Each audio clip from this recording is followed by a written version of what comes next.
আশ্চর্যের বিষয় এখানে পার্মানেন্ট পপুলেশন নেই, কারণ এটি মানুষের বসবাসের যোগ্য নয়। এই বাতাস মানুষকে লিটারেলি মাটিতে ফেলে দিতে পারে। অ্যান্টার্কটিকার শীতকালে টেম্পারেচার -60 - -80 ডিগ্রি নেমে যায়। পৃথিবীর ইতিহাসে সবচেয়ে কম টেম্পারেচার এখানেই রেকর্ড করা হয়েছিল।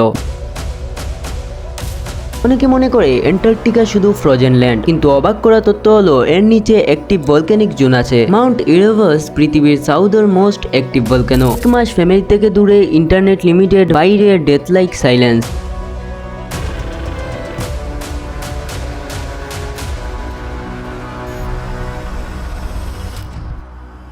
পৃথিবীতে এমন একটি জায়গা আছে যেখানে সার্ভাইভালের গ্যারান্টি নেই, যেখানে দাঁড়িয়ে থাকা বাতাসই শরীরের তাপ কেড়ে নিতে শুরু করে, যেখানে একা কয়েক কদম দূরে চলে যাওয়া মানে হয়তো আর কখনো ফিরে না আসা। সাদা বরফে ঢাকা, নিস্তব্ধ, বিশাল, দেখতে শান্ত, কিন্তু এই নীরবতার আড়ালে লুকিয়ে আছে এমন এক পরিবেশ যেখানে প্রকৃতি মানুষের বিরুদ্ধে এক মুহূর্ত দয়া দেখায় না। এই জায়গাটি হলো অ্যান্টার্কটিকা। পৃথিবীর দক্ষিণ প্রান্তে অবস্থিত এই মহাদেশ পৃথিবীর ৫ম বৃহত্তম কন্টিনেন্ট, কিন্তু আশ্চর্যের বিষয় এখানে পার্মানেন্ট পপুলেশন নেই, কারণ এটি মানুষের বসবাসের যোগ্য নয়। এখানে কেবল সায়েন্টিস্ট, রিসার্চার এবং লিমিটেড এক্সপেডিশন টিম কাজ করে, কারণ পৃথিবীর সবচেয়ে এক্সট্রিম এনভায়রনমেন্ট গুলোর একটি এখানেই। তো আজকের এই পর্বে আমরা আলোচনা করব অ্যান্টার্কটিকা কেন এত ভয়ানক। তো আশা করি পুরো ভিডিওটি দেখতে থাকবেন। তো এখানে সার্ভাইভালের জন্য কয়েকটি বাধা রয়েছে। তো এর মধ্যে একটি হলো কোল্ডনেস। এখানে এমন ঠান্ডা রয়েছে যা শরীরকে ধীরে ধীরে বন্ধ করে দেয়। অ্যান্টার্কটিকা শীতকালে টেম্পারেচার -60 - -80 ডিগ্রি নেমে যায়। পৃথিবীর ইতিহাসে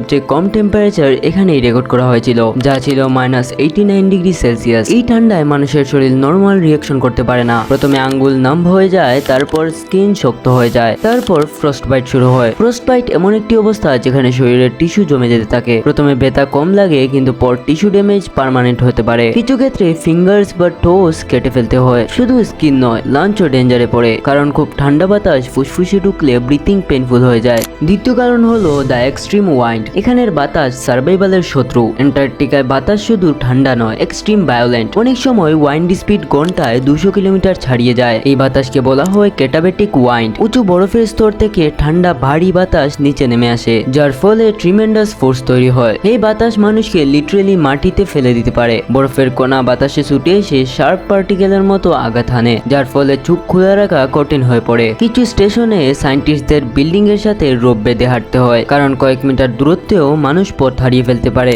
তৃতীয় সব থেকে বড় শত্রু হলো দ্য হোয়াইট আউট। অ্যান্টার্কটিকার সবচেয়ে ডেঞ্জারাস ওয়েদার ফেনোমেননের একটি হলো হোয়াইট আউট। এতে স্কাই, স্নো, হরাইজন সব এক রঙে মিশে যায়। উপর নিচ, দিক বিদিক কিছুই বোঝা যায় না। সামনে পাহাড় আছে নাকি ফাঁকা জমি বোঝা অসম্ভব। পাইলটদের জন্য এটি একটি এক্সট্রিম ডেঞ্জার। অনেক এয়ারক্রাফট মিশন ওয়েদারের কারণে ক্যান্সেল হয়, কারণ ল্যান্ডিং ইম্পসিবল হয়ে পড়ে।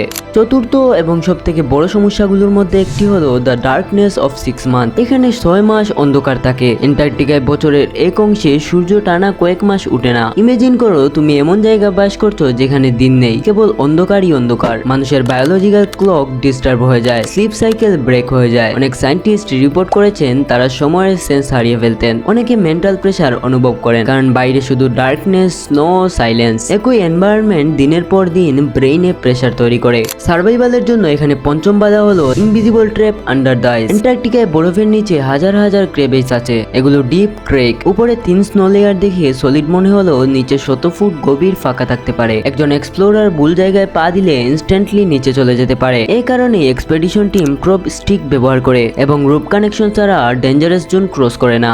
ষষ্ঠ এবং এক্সপ্লোরাররা যে কারণে এই জায়গাকে ভয় পায় তা হলো rescue is the luxury in this place. পৃথিবীর অন্য কোথাও ইমার্জেন্সি হলে অ্যাম্বুলেন্স আসে, কিন্তু এখানে তা অসম্ভব। এখানে এয়ার অ্যাম্বুলেন্সও আসতে পারে না, কারণ এখানে স্টর্ম শুরু হলে এয়ারক্রাফট উঠতে পারে না। হেলিকপ্টার অপারেশন ডেঞ্জারাস হয়ে পড়ে। যদি সেভিয়ার ইনজুরি হয়, ওয়েদার ইমপ্রুভ না হওয়া পর্যন্ত পেশেন্ট স্টেশনেই থাকতে হয়। কখনো আবার রেস্কিউ কয়েকদিন পর্যন্ত ডিলে হয়ে যায়। এই জায়গাটি ভয়ঙ্কর হওয়ার সপ্তম সবচেয়ে বড় কারণ হলো ভলকেনো আন্ডার দ্য আইস। অনেকে মনে করে অ্যান্টার্কটিকা শুধু ফ্রোজেন ল্যান্ড, কিন্তু অবাক করা তথ্য হলো এর নিচে একটি ভলক্যানিক জোন আছে। মাউন্ট ইরেভাস পৃথিবীর সাউদার্ন মোস্ট অ্যাক্টিভ ভলকেনো। এই ভলকেনোটি এখনো অ্যাক্টিভ, অর্থাৎ বরফের নিচে হিট সোর্স কাজ করে। সায়েন্টিস্টরা বিলিভ করে আইসের নিচে আরো ভলকানো হিডেন থাকতে পারে। এগুলো ফিউচার আইস মেল্টে এফেক্ট ফেলতে পারে। সার্ভাইভালের ক্ষেত্রে অষ্টম সবচেয়ে ভয়ানক বিষয় হলো isolation creates strange mental effect. কয়েক মাস ফ্যামিলি থেকে দূরে, ইন্টারনেট লিমিটেড, বাইরে ডেথ লাইক সাইলেন্স, এগুলো মানুষের মাইন্ডে আনইউজুয়াল এফেক্ট ফেলে। কিছু রিসার্চার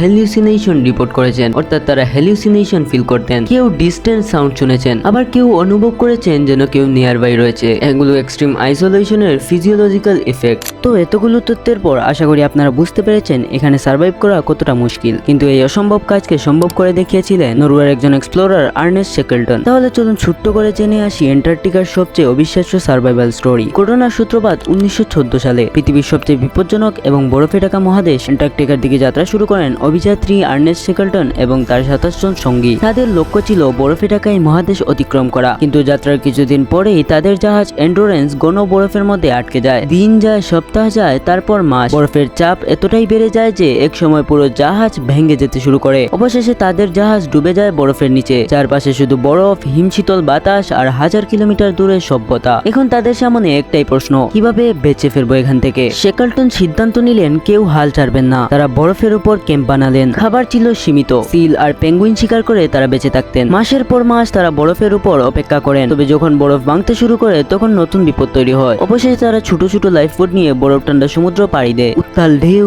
ঝড় আর মৃত্যুর ভয়। প্রতিটি মুহূর্ত ছিল শেষ মুহূর্তের মতো। কয়েকদিন পর তারা পৌঁছায় এক নির্জন দ্বীপে, এলিফ্যান্ট আইল্যান্ড। কিন্তু সেখানে কোনো সাহায্য ছিল না। তখন শেকলটন মাত্র 5 জনকে নিয়ে একটি ছোট নৌকায় চেপে বসেন। তাদের লক্ষ্য 800 মাইল দূরের সাউথ জর্জিয়া দ্বীপ। ভাবুন, একটি ছোট নৌকা, চারদিকে বরফ ঠান্ডা সমুদ্র আর বিশাল ঝড়। 16 দিন পর তারা পৌঁছায়। তবে বিপদ তাদের পিছুই লেগেছিল। তারা পৌঁছান দ্বীপের ভুল দিকে। তারপর অনেক কষ্ট করে বরফ ঢাকা পাহাড় পেরিয়ে হেঁটে পৌঁছাতে হয় মানুষের কাছে। অবশেষে উদ্ধার অভিযান শুরু হয়। আর সবচেয়ে অবিশ্বাস্য ব্যাপার হলো, শেকলটন যখন তার সাথে রেস্কিউ নিয়ে ফিরে যান তখন তিনি দেখতে পান 27 জন সঙ্গী জীবিত রয়েছেন, একজনও মারা যাননি। এই কারণে আজও শেকলটনের নামে ইতিহাস লেখা আছে বিশ্বের সবথেকে সেরা সার্ভাইভাল লিডারদের একজন হিসেবে। কারণ কখনো কখনো বেঁচে থাকার জন্য সবথেকে বড় শক্তি হয় নেতৃত্ব, ধৈর্য আর আশা। এতগুলো কারণ জানার পর আপনার মনে হয়তো প্রশ্ন আসতে পারে, এতগুলো বাধা থাকার পরও মানুষ কেন এখানে যায়? চলুন জেনে আসি। কারণ অ্যান্টার্কটিকা পৃথিবীর ক্লাইমেটে চিপ। বরফের লেয়ারের মধ্যে হাজার হাজার বছরের অ্যাটমসফিয়ার ট্র্যাপড আছে। সায়েন্টিস্টরা আইস কোর ড্রিল করে পাস্ট ক্লাইমেট স্টাডি করেন। এই ডাটা থেকে জানা গেছে পৃথিবীর ক্লাইমেট কিভাবে বদলেছে। গ্লোবাল ওয়ার্মিং এর স্ট্রংগেস্ট প্রুফগুলোর একটি এখান থেকে এসেছে। অর্থাৎ এই প্রশ্নের উত্তর যদি আমি একটি ওয়ার্ডের মাধ্যমে দেই তাহলে এটি হবে রিসার্চ। এই ভিডিও দেখে এখন অনেক মানুষ বলবে আমি অ্যান্টার্কটিকায় যেতে চাই না। তবে অ্যান্টার্কটিকায় না গিয়েও আমাদের সামনে আরেকটি বড় বিপদ রয়েছে, যেটি হলো গ্লোবাল ওয়ার্মিং। অ্যান্টার্কটিকা মেল্ট হলে পুরো পৃথিবী বদলে যাবে। এখানে পৃথিবীর প্রায় 70% ফ্রেশ ওয়াটার ফ্রোজেন অবস্থায় আছে। যদি মেজর আইস শিট মেল্ট হয় তাহলে সি লেভেল ড্রামাটিক ভাবে রাইজ করবে। কোস্টাল সিটিস রিস্কে পড়বে। ঢাকা, মায়ামি, জাকার্তা সবচেয়ে ভালনারেবল সিটিগুলোর মধ্যে একটি হবে।